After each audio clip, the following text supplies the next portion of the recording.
tonight is David Marrison, the Associate Professor and County Director for the OSU Extension.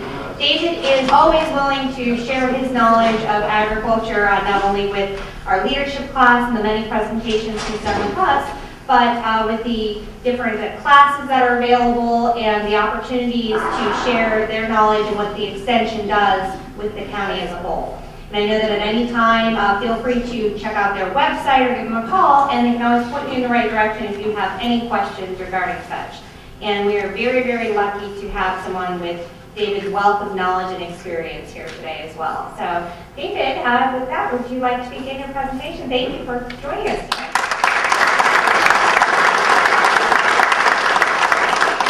What I was famous for.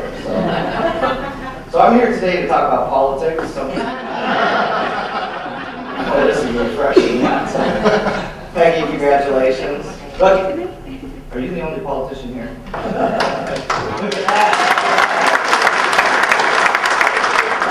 Out of bed and ready to go back to work. So Peggy, congratulations. I'm here to talk about Ashtabula County agriculture. And also, as we do this, maybe give you a sense of history about OSU Extension and why we actually are here in Ashtabula County. We're here at Kent State, but many people may not know that Ohio State University has had a presence here since 1917 here in Ashtabula County. And before I start, I want John Parker and Lanny Anderson to stand up. Go ahead, guys, stand up. These are my two predecessors.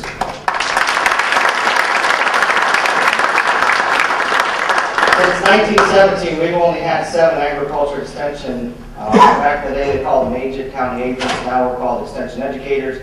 There's only been 7 since 1917. So Lanny, I think when you interviewed me, you said, if you take this job, you have to be here for the next 35 years. So I'm trying to hold up to that. Been here since 1997. Lanny and I worked together for about 5 months before Lanny officially retired and turned over the reins.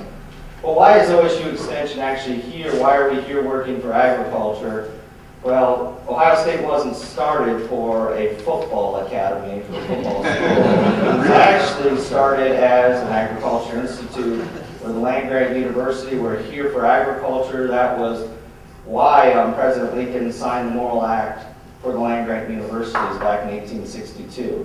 Along in 1917, 1914, there was the Smith-Lever Act came through, and Smith-Lever Act says, well, we're doing all this great research at the university level, but think back to 1914. We didn't have our little iPad and our little iPhone and everything else to get the information, the scientific research that was happening at the university level back to our farm clientele. So the idea was, let's put a faculty member out in each county across the 88 counties across the state of Ohio, and let them be the conduit for the research that's happening from the university level back to the farmers. And of course, through time, we have changed since 1917 and on how we do business and what we do. But we've always stood for this mission, which is to help improve lives through the educational process using scientific research. It's all based on science and research that's happening at the university. Now, I'm thankful to say we're not funded by any one agency, because when they started Extension, they knew that if we got 100% of our funding from the county commissioners, who would we answer to? We would answer to the county commissioners. If we got 100% of our funding from the federal government, we would answer to the federal government. So as it started, the approach was a third of the money for our office comes from the federal level, a third from the state, a third from the county level. Now that's changed through times, but they wanted to keep us as unbiased as possible. When we have to make a recommendation to control insects or disease that's out there, we don't have any skin in the game. We're not getting money from a local farm co-op to promote a certain type of chemical. So they wanted to keep us as unbiased as we could. Now, instead of federal, state, and county just doing that, you can see grants and donations. I'll talk about one of the big grants that was just unveiled. We'll announce it here today. And of course, some program fees where we recapture those fees by folks that are coming. We have 4 program areas in our office: Ag and NR, 4-H, Family Consumer Sciences, and Community Development. We center our work in agriculture, natural resources, 4-H, as well as now just recently on a federal grant food and nutrition program through Family Consumer Sciences. So I kind of want to talk about what do I do as agriculture. You have to think about what I do on a daily basis. And Lanny, I think I asked this when I was hired, what the heck did Lanny do all day? So give it a few days and you'll find out what it is. And we do a lot of different things, and I think it's just easy to go to this. Half of my job is about being proactive, looking at the concerns and the needs of our community, working with program committees to see what the farmers need, putting on extension programs for them. The other half, which is probably the fun part of the job, is the reactionary part. That is the full moon call that I get for a certain crazy question, because when people don't know where to call, where do they call? They call the extension office. So we get some nice questions, and I want to start with just some of the programs. So maybe this is a program that we've done. Lauren Ring is here talking about his new operation. There's my wife kissing a calf. The tunnel ventilation down here at the bottom was a couple farms put that in to make it a climate more conducive for their cattle. So we put on extension programs like that. This is a beef tour that we have in Lake County. Every year we look at beef producers trying to help them with their problems. And usually what we do is hold these twilight tours where we go out to folks' farms and then find some management ideas that farmers can steal to take back to their operation. This is a great twilight tour at Arnie Esper over there in Pontiac. Of course, all of our farmers who are required to spray pesticide to help their crops are required by the Ohio Department of Agriculture to get recertified every 3 years. Now, the Ohio Department of Agriculture is the regulatory agency, but they don't do the training. Instead, they kind of let Extension do that. I would say they subcontract with us, but they don't give us any money for it. So we do the pesticide recertification for our farmers to make sure that they're applying these pesticides according to what is environmentally correct. This is a picture of Beef Banquet. There's Ron Kramer from Jefferson singing the other night. We had 124 people out, and that was just a banquet to reflect on the good things that we've done the past year. Then this comes into more of the reactionary stuff as far as research. You can't see that, but that's a little bug called a western bean cutworm.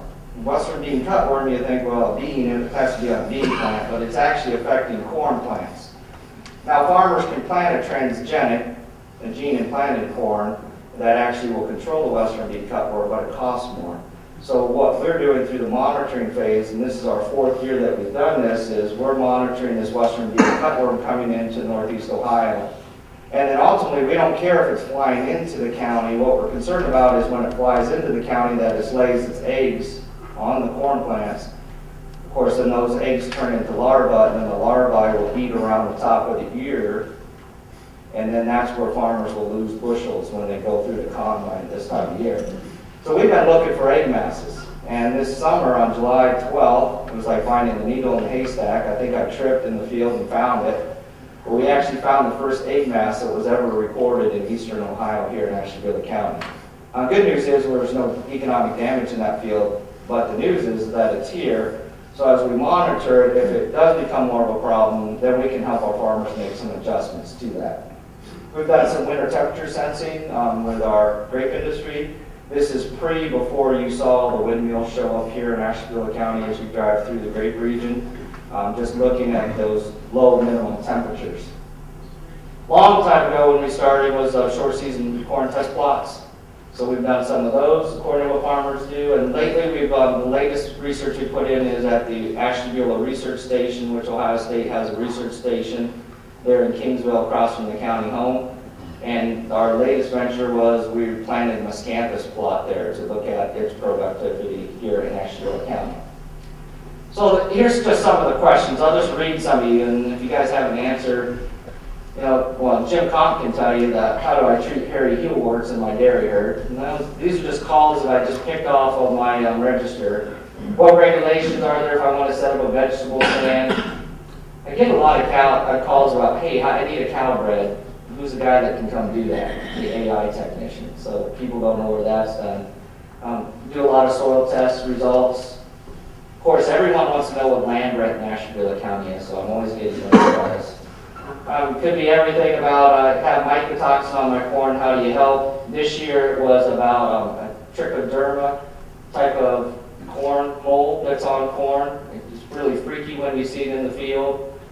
It's not going to create a mycotoxin, which is, we don't want a mycotoxin on corn, but it's weird because of how it made the corn look. Everything on, can I use barley straw to control algae in my ponds? I want to start a new goat dairy, what do I do? How do I get rid of woodchucks? Soybean rate, what is it? Can you review my business plan? You name it, we get it. And the closer to a full moon, the crazier those questions get. This is a call that we got a few years ago from this plant, not knowing what it was. Susan Mashurovitz is here as a master gardener. Megan Reese Davis are master gardeners for us as well. Susan loves to go out and talk about this, but we got this call about this thing called giant hogweed. Well, we have a lot of claims to fame in here in Ashtabula County with being tourism and wineries and covered bridges, and we are the #1 state, our county and state of Ohio for the production of giant hogweed, which is not a good thing because it can control these, or have these burns on you from it. This was a local concern that was brought up. Even if you go to the elementary school over here, Mr. Halati, over Thomas Jefferson? Yeah. And there was some behind that school, so it's all around the county, but it can cause these type of things. Reactionary was when I was in the diner. This lady comes up and pulls her skirt up to her knee, and she says, "What is this?" And it was one of these birds when she was out brush hogging weed whacking in flip-flops and shorts. And this causes your skins, it reduces your skin's ability to filter ultraviolet light. So here's how extension works. Because that was a local concern. It was a concern for our community, it still is. But the way extension works, then I in turn did some research at the university level, ended up hooking up with a researcher in Denmark that had written a fact sheet on this because they have a lot more of this in Europe, and ended up, we wrote the fact sheet on giant hogweed that now Ohio State is using for the entire state. So local concern that because of the local, state, and federal chain that we have, now we're helping other people across the state because something that was here, found here in Ashtabula County, is now being found out across the state. So you gotta stay away from this. This was, I think, a soybean aphid problem. You get those little orange ladybugs in your house in the fall. You know, blame our soybean guys because those little orange ladybugs are out there eating the aphids that they find on their soybeans. So good thing for the farmers, are helping to control our aphid populations. Bad thing for us is because these guys are smarter than the American ladybugs. They're trying to find your home to overwinter in. So we've had concerns with that. There's the aphids that they're out there eating. I didn't show a picture of the orange ladybug because I didn't want to strike fear in your hearts. Here's hail damage that went across the state 2-3 years ago. It's hard to tell the farmer there that when this hail came across that growing point of that corn is still actually below the surface of the soil. So it looks bad, but in some instances when we have problems, you just need to take 2 weeks away from the field and not look at it again. So let's talk about agriculture in Ashtabula County. This is one of the coolest counties as far as the state of Ohio, as far as the diversity of agriculture across the state. If you think of agriculture, we have it here in Ashtabula County, from top to bottom. Other counties across the state can't say that. We still have over 1,000 farms in the county. Average size 146 acres. Total farm land 158,000. Average age of the farmer is right around 55 years of age. You know, if I look back at Lanny's career and John's career, these numbers are pretty similar as far as the amount of acreage that was in farming. What's changed is the amount of farmers that we have. And we do have a lot of small-time farmers. If you look at the ag census, 62% have sales less than $10,000 a year. So that tells you we have a real small farm population. There's a lot of farmers in this county that are working a day job, coming home on weekends and evening, and planting soybeans and corn, and they have beef cows and some other entities. So when you get up here with sales over $500,000, that's a small handful of our farmers. So we're a small farm type. But where most of the gross income is coming from is these guys here at the top, the larger farmers. We have large grape region in the state of Ohio. That's no secret for anyone who lives here in Ashtabula County. That's our claim to fame. We're #1. We're #1 in grapes, #8 in hay production. Boy, we wish we had more hay this year because we're in a deficit hay situation. We're #11 in dairy. What's interesting about the dairy industry is we still have about 6,500 dairy cows that are milking out across the county. When Lanny was here, those 6,500 cows were on 660 farms. Today, those the 500 cows are on less than 50 farms. So our landscape with the dairy industry has changed. The same number of cows are here in the county. It's still our bread and butter of the county is the dairy industry. That's the cornerstone, has been throughout time here. The dairy industry is our cornerstone as far as gross production off the farm. But it's just a lot fewer farms that are out there. And Jim can tell you, he used to have neighbors within 5 miles milking cows everywhere. Now there's 0. You know, you look at that in the different townships, and that's changed a lot. What's new is I want to talk a little bit about this. We're the #1 biofuel grass producer in the nation right now, as far as the county level, 4,000 acres. We're the longest and shortest growing season in the state of Ohio. You're up here in the north, it's the longest. You get down in that Andover, Williamsville, Pymatooning region, where it's the shortest growing season in the state of Ohio. You don't find that everywhere. Nathan Paskey's in the back, he'll tell you that 60% of our water flows to Lake Erie. Is that about right, Nathan? 70 goes north, and then the other 30% goes where? South through the river down to the Gulf of Mexico. So here we are, all the way up north, and part of our water flows north, and part of it flows south. Largest county by land. If you like statistics, we have the second most dairy cows per square mile of rural land in the state of Ohio. And we're right behind Wayne County on that. We're still the #1 employer in the Ashtabula County. Tom Sporleader, Dr. Sporleader at the Ohio State University did a research study using some in-plan data a few years back, so this is starting to get dated. But agriculture is #1, followed closely by government and nonprofit. But as far as economic output, and this should be no surprise, we're we're #2. #1, of course, is the chemical and petroleum industry, which has been the heart of Ashtabula Township and city up here, so that's no surprise. But the agriculture, food and agriculture sector is #2 as far as gross receipts. And there's a complicated multiplier effect that goes into these statistics. So what's the largest sector in Ashtabula County? Already made mention to it. That's that old cow. That's our largest sector. Year in and year out, about $18 million worth of gross receipts goes off the farm level from the dairy industry.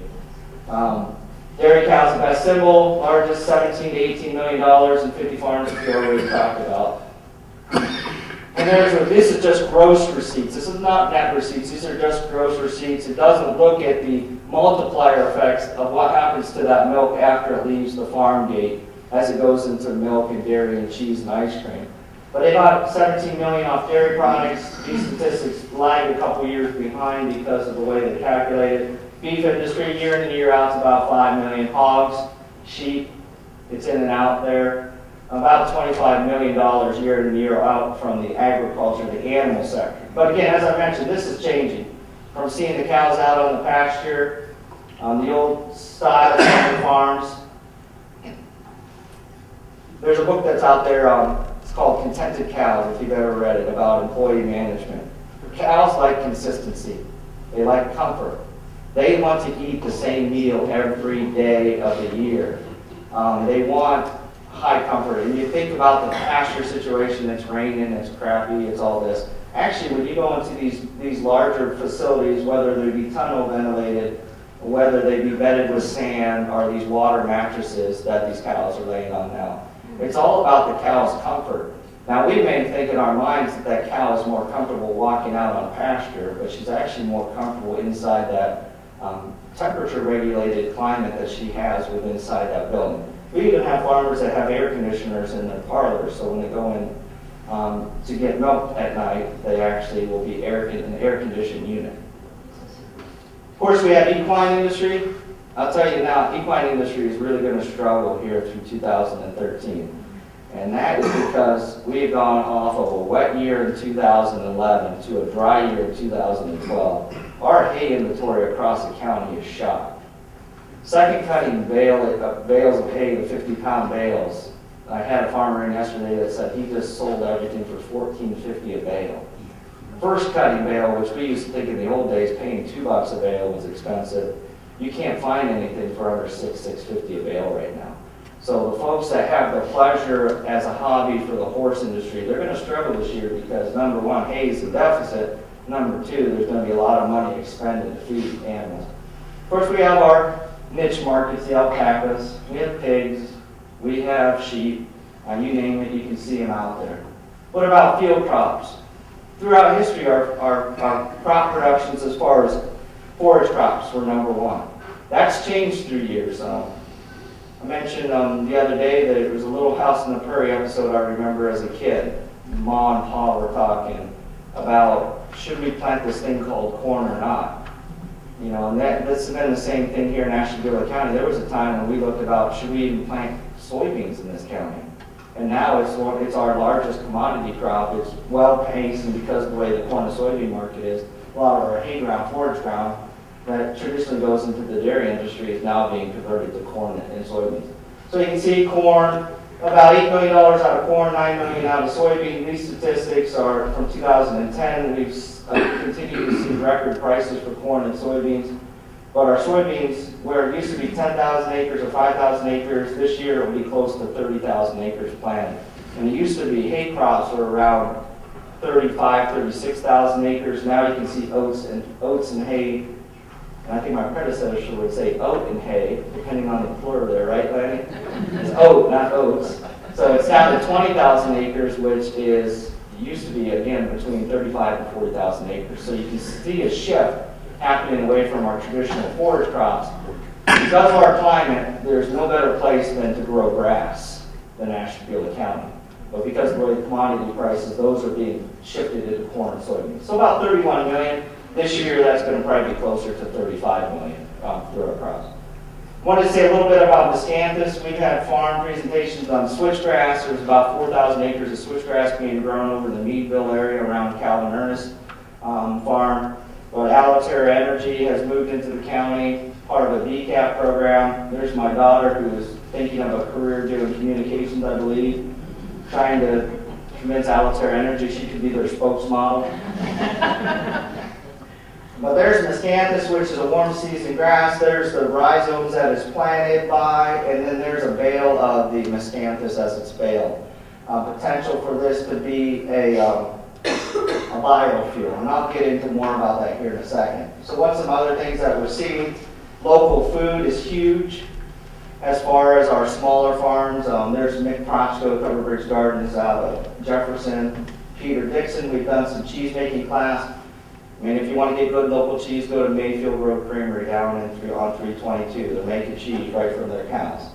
There's Tom Ogren that sells grass-fed beef out of Eagleville and goes into the Cleveland market and sells that beef. So there's that connection of consumers. Maybe not in this marketplace, but there is the marketplace of the suburban or city areas. They're looking to have a connection to the farmers to see and have a relationship and then buy the product from them. So there's from farmer's market, there's Todd. That's kind of neat. He just wheels it off the truck and sets up the freezers and away it goes. Of course, maple syrup is a big portion of our industry as well. This is our evaporator down at 4-H Camp Whitewood.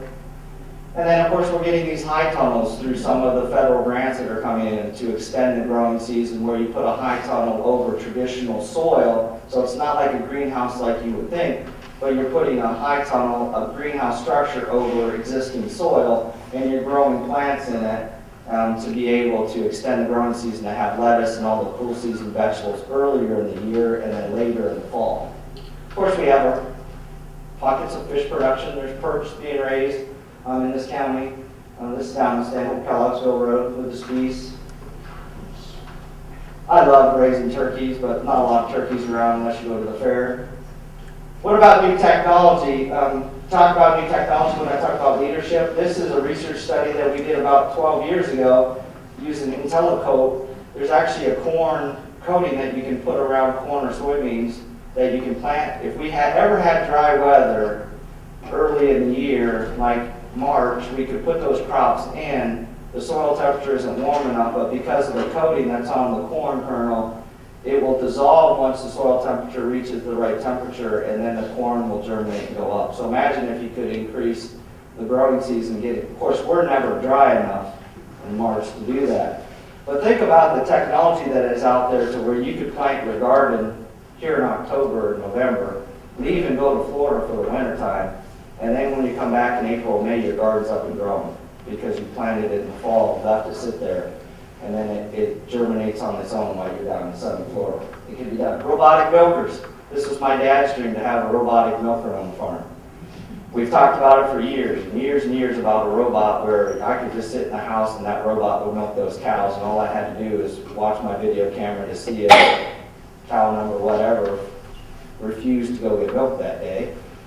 So it's a reality. You go right down to Trumbull County, and there's a farm that's put in robotic milkers that are milking their cows now. So this is a thing that was far-fetched about 10 years ago, but here it is actually in Northeast Ohio, cows being milked by a robot, that the farmer actually doesn't have to go out there and try to find good hired help to be able to milk those cows. We can pick the gender. We have sex semen now. You can dial up a heifer calf. You can dial up a bull calf if you want. Being used completely out. And think about a dairy farmer. The bull calves are not really what makes our bread and butter. It's that milk that's coming from that female dairy cow. So we'd rather drop more female cows out there to have them back into the production cycle. This is a picture of Lake Erie. And look at this picture. They actually include Ashtabula County. It always bugs me when I pick up the plain dealer and they crop out Ashtabula County and call it Northeast Ohio. No, we are Northeast Ohio, Cleveland. You notice it's there. But notice the algae bloom to the western basin, which is over here. This is something that our farmers, and they've had some major nutrient issues out in western Ohio. And of course, this is algae blooms. And then you see that bloom will intensify, of course, because of the wastewater in Cleveland. And then it gets better over here. Look at, we know that the Grand River and the Cognac Creek are two of the cleanest rivers that are out there. But one thing Ohio is being struggling with is how do we keep this phosphorus out of our water to where we create these algae blooms. And in western Ohio, they're going to go to the fact that there's rumors that when a farmer buys fertilizer, they have to prove where they put that fertilizer, and they have to have a soil test to back up that says it actually needs it. Yeah. Is the lake depth less out west? Yes, it's a shallower out in the western basin. And we've been conservation-wise, and part of the problem is we as farmers have been doing no-till. We've sold all the plows. We don't use those plows anymore. So we're not incorporating material, that phosphorus that we put down into the soil structure.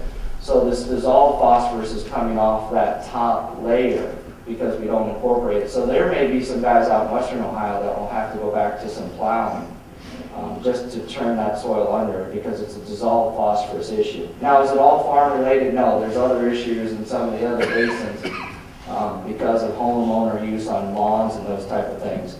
But there is an issue. What's good for our farmers, you see what it looks like above Lake Erie, above us. We're doing a pretty nice job here. But as we intensify our cropping production and we get less and less hay ground here in Ashtabula County, we're farming fence row to fence row. It's something that our farmers will have to keep in their mind. And Nathan's going to give some speech, Paskey from Soil and Water Conservation, at some of our stuff this winter to help our farmers work with this issue. Because we don't want to be where they're mandating what you can do as a farmer. I put this in there because I always joke about energy prices, and I put this in as a leadership thing a while ago, and I was complaining about the gas price. This is karma, I should have just kept my mouth shut. Because I pay $1.81 now anytime. And I guess the question you can't see in there says the corn is an answer for our our energy needs. Ethanol production has been touted across the nation as part of this fuel becoming more renewable fuels. But think about when you're taking corn and putting it into fuel, where are you taking it away from? You're taking it away from the livestock industry, which needs it to raise animals, and then you're also taking it out of the consumer chain where we make our corn flakes and our other products. So you're pitting feed against fuel, and it may not be the smartest thing to do is where we're pitting people eating versus their fuel costs. So you need to look at different alternatives as far as bioenergy. Now, we talk about Alaterra that started the BCAP site for the Miscanthus. Miscanthus is a perennial grass. You see the area. And they've actually given money, federal money last year for farmers or for landowners to encourage them to grow this biofuel. Why Ashtabula County? Because we have some pretty sorry soils, wet soils. Soils that you have to drain with subsurface drainage to be able to get them in their highest productive class for corn and soybeans. So we had this marginal ground, and that marginal ground I'm thinking of is Pierpont, Monroe, Denmark. I call that the bathtub of a county, where the water goes and it never leaves, because it's like the bottom of a bathtub there. So we have cheap land rents. It's at $40 an acre average right now. It's actually 41. Boy, I remember 5 years ago that average was $15 to $20 an acre. So that's gone up. And soil moisture, we have plenty of soil moisture. So the potential is to grow this perennial grass crop. Could give you 10 tons per acre. Will grow in marginal soils. It's planted by rhizomes. There's the rhizomes that you can see, and they're spread by rhizomes. There was an early planter to the left. There's me doing nothing at the test plot, just watching the guys work. I was holding the hoe down to make sure it was okay. And then there's the planter. And there's the planter they're using to this day. So there's a small sprig that's come up from the Miscanthus. This was from this year. Of course, weed control is pretty important in this when you're establishing a warm season grass, because it's a slow germinator, so you'll tend to get some other weeds that will come into it. But this is a 2-year plot of Miscanthus that's out there in Monroe Township now. And you can see Alan's about 5'10". He's one of my counterparts out in Western Ohio. He was here looking. So you can see it gets pretty tall. And then they bale it up. And then it's converted into these bales. And you can make it into smaller compressed bales. Those are about 80 pounds a piece. These bales there are about 1,200 pounds a piece. And what can you use it for? So first let me say some things about Miscanthus. Miscanthus grass is not the grass. If I were a farmer walking into the day and I had a field that could be planted for corn and soybeans, there's no way you would ever plant Miscanthus grass on that ground.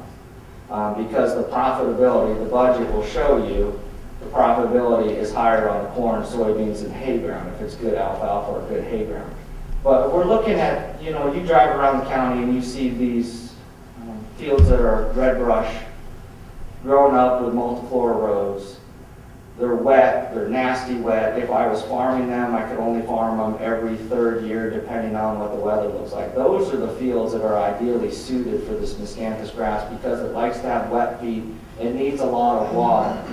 So the potential there is that, and there's a little rub there, because now farmers, you put us all in a pot, we're all looking to rent the same ground. So if I'm a corn or soybean producer, I want to rent that ground even though it's marginal, and then I have a grass company that wants to do the same thing, so there's a little competition there. But what can you use it for? You could use it for home heating, you could use it in coal firing an energy plant, greenhouse heating. There's a lot of greenhouse school districts in Pennsylvania that are going to where they heat their entire complexes by using some type of wood product. Maple syrup industry, we have a research project that's just started running an evaporator using Miscanthus pellets instead of using propane or wood to do that. And there can be construction materials that are done. So this is really fuzzy, but those are the pellets that you would make, that you would put into a home heating to burn. And these are a couple containers that were made. These are actually food service type of containers where you could throw some carrots or chicken, or heck, we could have put your breakfast on that. Look really close to the breakfast one that you use to replace styrofoam. This is a sheeting, just like you would put OSB board up. You could actually, this is all made out of Miscanthus. So you could actually make a board to replace the walls in here using Miscanthus. So what's its limitations and challenges? And again, I mentioned back to Little House on the Prairie, there were times that we didn't raise soybeans here. There was a time when we didn't raise corn very well here. So the question is, will it be the future? It's harvested after it's a nest, or it's gone to its dormancy period. You don't want the leaves on it, so you want the leaves to drop off of it. So when are we harvesting it? In the midwinter, early spring. What does it do here in the midwinter? You asked my prediction for snow? It'll be really bad. That way, if I'm wrong, I'll be okay. So weather during winter harvest. So how do you overcome harvesting this in the wintertime? Is that by the use of tracks like we put on combines to where we can get over wetter ground when we're harvesting these crops in wetter conditions? Or do we wait until the spring warm up when it dries out that we're able to get on there? That's one of those things that we'll have to help research to see. Farm rent competition, again, we're all in the game to use this land. So what's it going to do to farm rental prices? There is an invasive nature of miscanthus. This is a sterile miscanthus. The miscanthus that you plant in your landscapes are not sterile. They can spread by seed. But because this plant spreads by rhizomes, any plant that spreads by rhizomes has the ability to move through the rhizomes and encroach in other areas. So the BCAP program, which provided money to these farmers to plant it, required a 25-foot barrier around these fields to make sure that it doesn't encroach on any other property. Drought of 2012, we were dry this winter. Can't tell that now, but we were dry, and that actually affects the ability of this crop to function. And there's been a community backlash because we're competing against the same type of ground. But it's one of those things. Are we going to be on the edge? You can actually take this miscanthus. I heard a speaker 3 weeks ago in Meadville, Pennsylvania. There's a company out in the eastern United States that has a plant that is being built. The ability to take this miscanthus or biofuel grass, whether it's this miscanthus or switchgrass, and be able to convert it into drop-in fuel into your cars. That's a big difference than ethanol, because ethanol is blended into your fuel like a 10% blend. When you get into this, it would be completely drop-in, which means it would replace the gas that you would buy now. And the figures there of what it would cost to do that are around $2.50 a gallon. I haven't bought $2.50 a gallon gas for a while. So there is potential out there for it. So how are we helping? We have some fact sheets, budgets. We're doing farmer consultations. There's going to be successes. There's going to be failures as we go into any type of new crop. Our job as Ohio State Extension, though, is to help our farmers be more successful regardless of crop that they produce.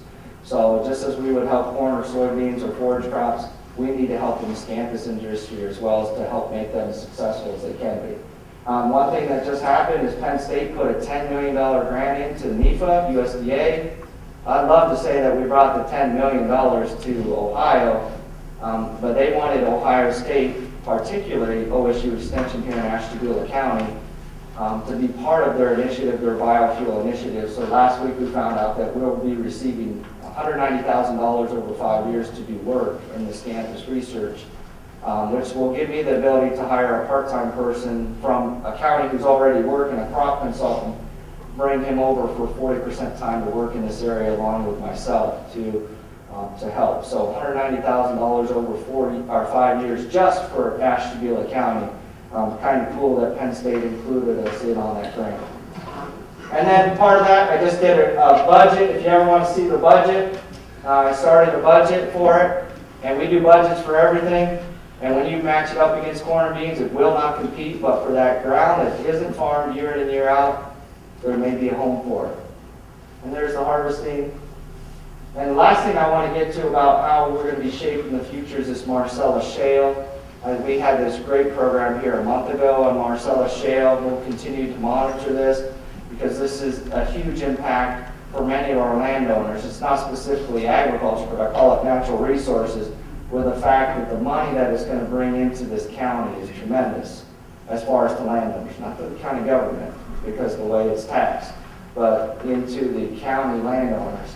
And what are we doing to help? I'm really worried about the income tax portion of this, helping people make wise decisions with their money. Because 80% of all the people that win a lottery are worse off within 5 years than when they got their money. And essentially what we're doing is we're creating instant millionaires across Ashtabula County because of this. And the last thing I want them to do is see that money wasted.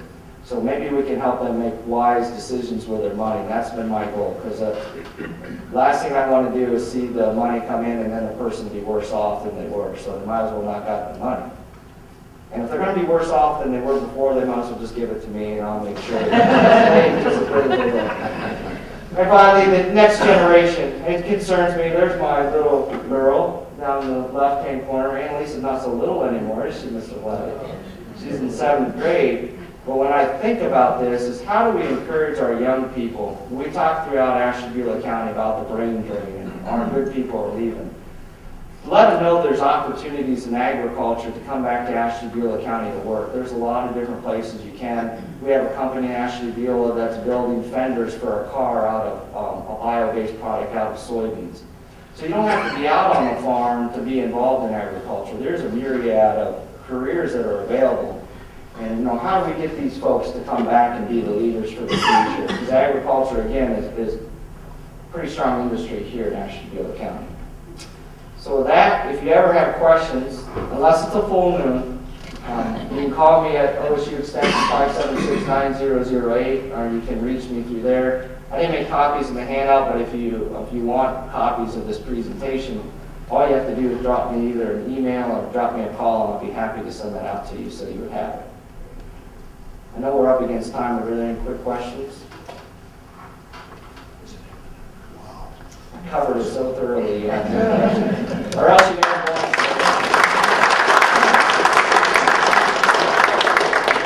You can ask it now.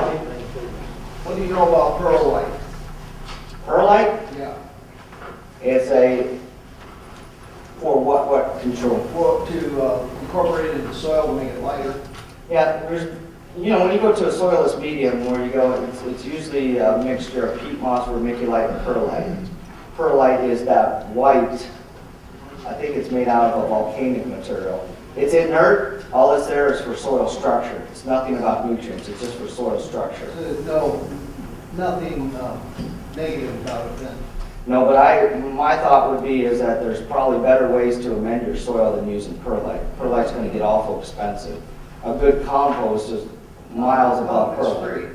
What's that? Not if it's free. Not if it's free, then yeah. It could be used as a soil amendment if it's free. Jim? David, you didn't mention much about the wineries. I think the success story in the grape industry, even though I'm not benefiting from it, I think that's been fantastic growth in this county in the last 5 years when they're taking the grapes and all these wineries that's out there. Got to be a huge economic impact. Yeah, I don't have that in there. We did an economic study a few years back on the grape industry, but when you look back to Lanny's career, John's career, those are mostly Concord growers, and those grapes are selling at $100, $150 a ton.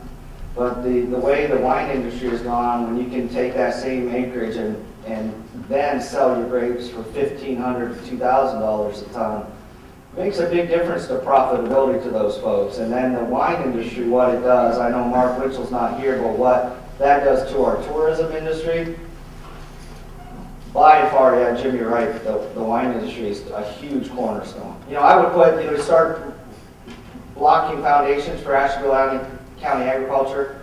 My two main pillars would be the dairy industry and the grape industry.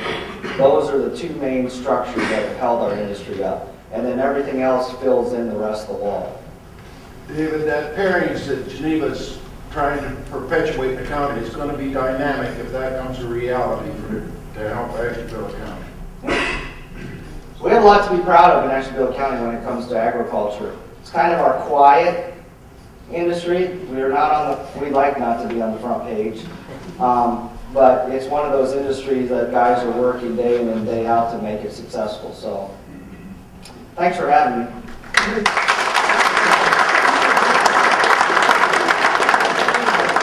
Thank you, David. I'm sure many of you have encountered before. I remember when I worked primarily in the Cleveland area, and I'd say I'm from Ashtabula County, and the first thing I was always asked was, well, do you live on a farm? And I had never set foot on a farm before returning to Ashtabula and working with leadership. And we've been very lucky in that respect to hear from David, from Mr. Culp, Mr. Parker, Mr. Ring, Nathan Caskey on a regular basis. And I can truly say that a great source of pride, not only for myself, but for many people in the community, is our connection to agriculture and the agriculture industry. And it's amazing what it's done for Ashtabula County, and it's amazing the history behind it and moving into the future as well. And our next month, moving into the month of December, and hopefully it'll be a nice clear day, and we won't have any of that snow as of yet. The presentation will actually be myself from Leadership Ashtabula County, and we will be presenting on this year is our 25th year here in Ashtabula County, and we'd love to share our story with everyone here and really give an opportunity to thank everyone in the community as well for being a part of leadership.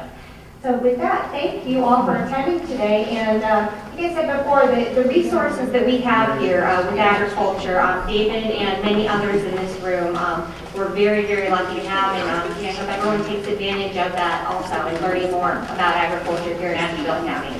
Thank you and enjoy your day.